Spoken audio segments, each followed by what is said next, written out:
it's going to play out. So we wanted to look at, like, you know, old world romance, where, you know, the intensity is a little more deeper, it's a little more cheesy or corny as a lot of people might see it today. A lot of people, it's really interesting that a lot of people would think that Turiya is gay, just because he's so sensitive, and which is crazy, because if you see any of the 1950s movies, you'll think all of those guys are gays. No, it's, a guy could be sensitive, and there's absolutely nothing wrong with it, you know. It was so in 50s, and but because when we set it out today, it's perceived. It's a weird response I've been getting. You know, a lot of you laughed when she said, "I'm convinced you're gay." It wasn't a funny scene.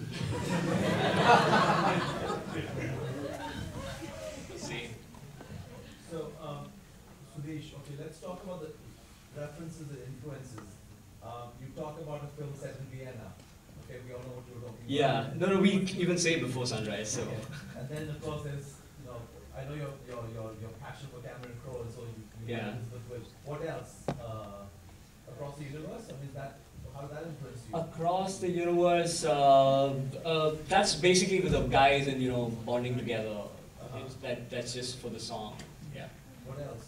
Initially, when she's getting a call, they were actually listening to a Beatles song, but which we thought, okay, let's not get into copyright violation, so we removed that, you know. But yeah, in terms of influences, I think Cameron Crowe is the single most cinematic influence in my life, and this is purely my tribute to him. I'm going to LA, hopefully, to like hunt him down and meet him. I know it sounds like a fairy tale, but this is my Guru Dakshina to him, you know. Thank you all for skipping the open bar to come to our film. Hey, I think we should introduce, I'd like to introduce two fantastic musicians who are with us, who are responsible for the excellent jazz soundtrack. Gregory Jennery, please come. And Radovan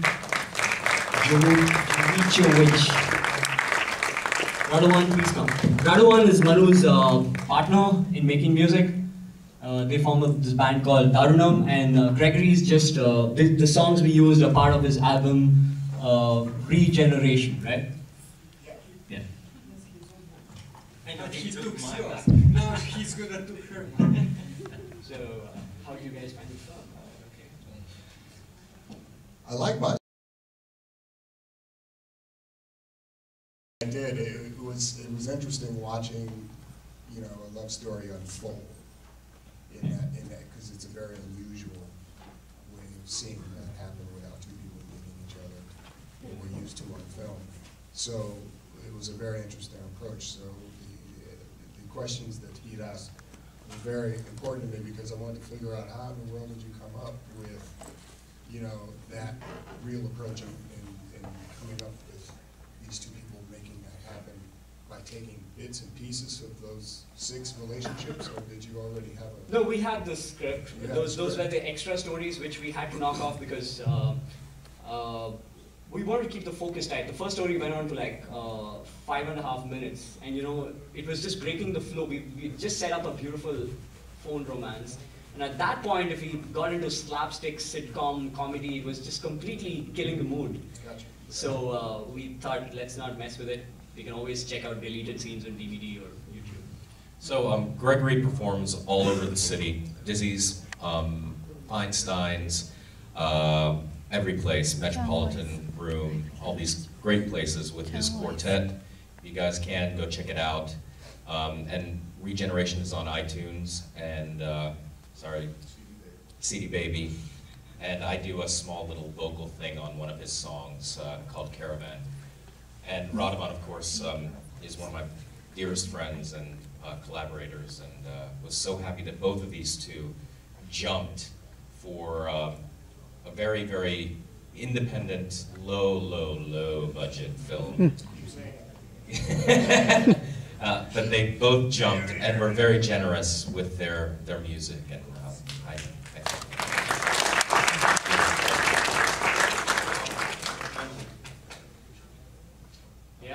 None of you want to ask Seema anything? Poor girl, she learned lines, pages and pages. But I want to say that it was great working with Sudesh.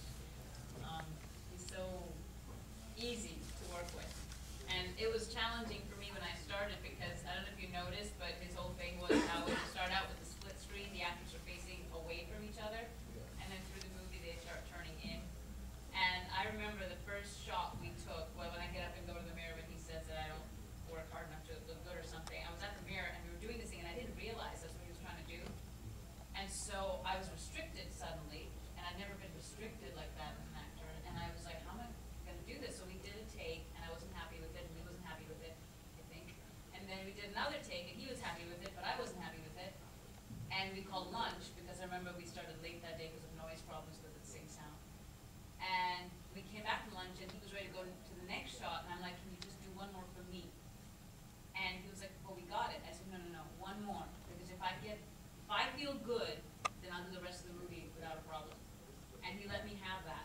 And I just kind of went into it, and I just knew now how to shoot this movie, giving only the angles that they required and still being completely comfortable and natural. So well, that's just one amazing thing. Yeah, we kind of storyboarded it, and which also helped us because otherwise we wouldn't have been able to shoot all of hers in 2.5 days and all of his in 1.5 days because we lost 1 day of shoot. So we had to rush his things in like 1.5 days. But the advantage was we had hers recorded. So basically 9 hours is all it took Manu to do that whole conversation. So thank you, Manu.